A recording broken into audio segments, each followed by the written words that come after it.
Social media is one of those things, man. Like I said, it's that love and hate relationship. It's one of those things that as an artist, as a creative, it's something that we gotta be a part of, we gotta be on, and we gotta utilize it to its fullest potential. It can be addicting. It's one of those things that it can really run somebody's life. You see a lot of people really can't let that go. They can't stay off of it for 5 minutes. But hey, man, we're gonna go ahead and break this down a little deeper in this video. So make sure y'all go ahead and stay tapped in. Let's get it. What's good? I'm an independent artist by the name TimelessRoc with TR Mentality, man. And before we get into the video, make sure y'all own your own shit. And in this clip, we got J.Cole explaining why he doesn't use social media. Now, we talk about this a lot when it comes to bigger artists or artists who are signed. I always talk about how social media is a tool that us as independent upcoming artists, we have to utilize to its fullest potential. And that could really go far left. That could really become an addiction. For artists like J. Cole, he's at that certain level in his career and he's signed. He doesn't have to worry so much about marketing on social media. You know, the label is going to market him regardless. And he's already reached that point in his career where marketing isn't even something that's needed so much. He can just pop out on Twitter and say, oh yeah, album dropping tonight at midnight, and they gonna tap in and he'll still sell big units. That's besides the point. When it comes to this social media thing, like I said, as a music artist, there's this love-hate relationship because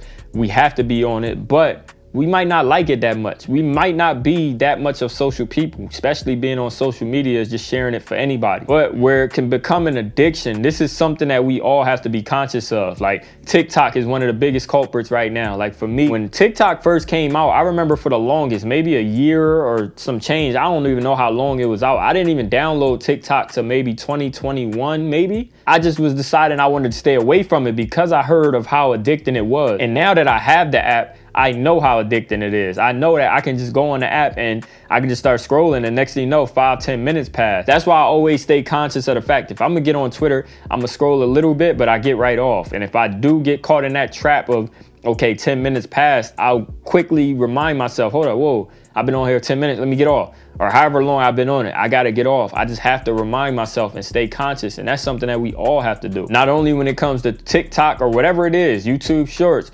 YouTube long form videos, whatever it is that we do that we're addicted to, Twitter, we have to make sure we limit that. We have to stay focused because that could become an addiction. And like I said, one way where that addiction can become bad, like J. Cole said, this is the era where we can literally find out if anybody is talking about us in a bad or good way at any moment. We can look at other people and we can see their highlight reel, which, like I always say, how damaging that could be to an entrepreneur or an upcoming artist or anybody who's doing anything. If you see people doing something, say somebody got a degree and then now they have a job straight out of college, but you still looking hard for a job, that could be discouraging when you see other people. Like I said, people only show their highlight reel. You might see somebody who got a job straight out of college. It might be an internship, but they not gonna share that with you. They just gonna say, oh, I got this job working at so-and-so. They could get that job and then they could get fired or laid off. Now, I'm not speaking bad on anybody, but this is just the truth. People are looking at social media and they're not reading between those lines. And it might not always be that case. These people might really be doing really well. This is just to say that you can't let yourself get down based on what you see on social media.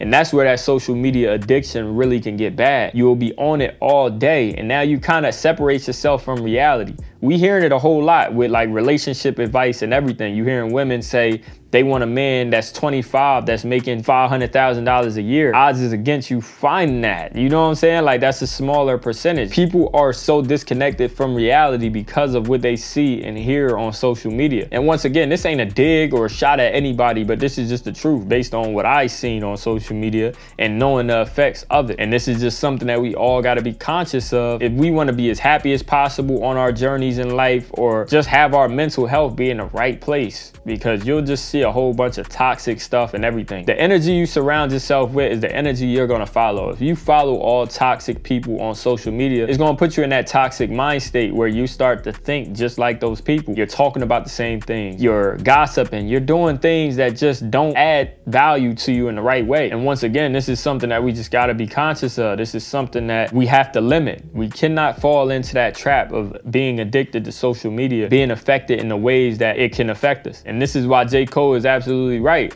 I love when people actually open up about truths in the world and not just saying, oh, well, I just don't care. Because like I said, even with hate comments, it can get to anybody. If you getting a lot of hate, you're gonna feel that at some point. Like I said, whatever energy you surround yourself with. So you not purposely surrounding yourself with negative comments or negative conversations that you see on Twitter and all this stuff. You're just being exposed to it. Now, when you're exposed to it, your mind starts to think that way. If you hear something, say if it's people talking bad about you, you hear something, or even anybody else, you hearing these things, you seeing these things, you might start to question, damn, do I have that problem? Is that real? Is that true? And so once again, we got to be conscious of it. We can't allow ourselves to be addicted to social media and fall into these traps that is obviously set up for us to be trapped in, because that's how they make money. That's how they get people to stay on the app. But that got to stop, and we got to be conscious. It's going to be a journey. Everything is a journey. But I appreciate y'all for tapping into this video. I hope y'all was able to take something from it. If y'all do feel like y'all been addicted and y'all been taking in content that's actually hurting you, go ahead and comment down below and share some stories. And if you rock with this video and you agree with what I'm talking about, make sure you go ahead and drop a like. And if you're new to the channel, go ahead and subscribe. And I'm out of here, y'all. Peace. He got an alibi and he won't abide to no law. I know it's fucked up, but he won't hesitate to go send a nigga to a law. Young nigga with rag ties in the back of a Maybach. Put in work, whole fam gon' eat. I've been going to work on eat. All grind, no sleep, I stay low key. And you know I be rolling with killers, they really gorillas. Only the realest, you know that we winning. I feel like I